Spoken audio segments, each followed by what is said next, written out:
vou mostrar para vocês que isso que vocês estão vendo aí não é apenas uma banana. Como eu sou química, eu não poderia deixar de falar da tabela periódica. Então, como vocês sabem, existem um pouco mais de 100 elementos químicos. Só que devido às necessidades do ser humano ou pressões de consumo, nós temos essa quantidade enorme de compostos criados. E dessa quantidade de compostos criados, aproximadamente aí 25 milhões são comercializados normalmente.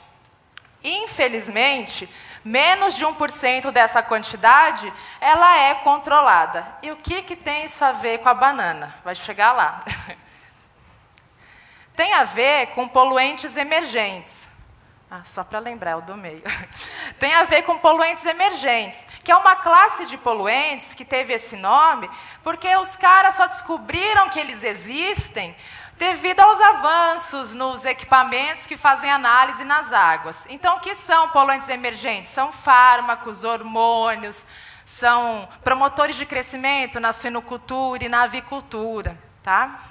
E eles refletem em várias esferas. Refletem na água, refletem na saúde pública e na área ambiental. Já que eu falei que os poluentes emergentes eles refletem na qualidade da água, não sei se vocês conhecem esses dados, mas de acordo com a ONU, a quantidade desejável de água por habitante ao ano passou, mas acho que vocês viram, né? De 2.500 metros cúbicos ao ano. Quando esse valor ele baixa para 1.500, a ONU fala, poxa, está uma situação crítica. E na região metropolitana de São Paulo, é essa quantidade de água que nós temos. E aí me perguntaram, né, o que o Brasil tem a ver com tudo isso? Como que o Brasil pode contribuir? Já foi muito falado hoje. Nós temos técnica, nós temos excelentes profissionais, mas nós temos uma ferramenta muito melhor que tudo isso, que eu acho que é a criatividade. E como exemplo aí da criatividade do brasileiro, eu vou mostrar para vocês o que é que a banana tem. Então, eu fiz uma pesquisa durante alguns anos, estudando a casca da banana, e descobri que na superfície dela existem moléculas com cargas negativas.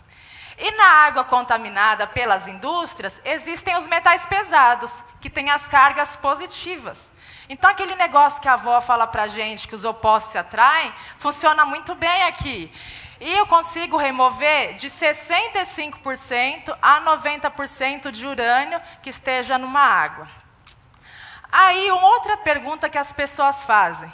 Que legal, né? Mas por que banana? Por que não jaca, abacaxi? É mais difícil de descascar, né? E é devido a um dado que eu recebi do jornal.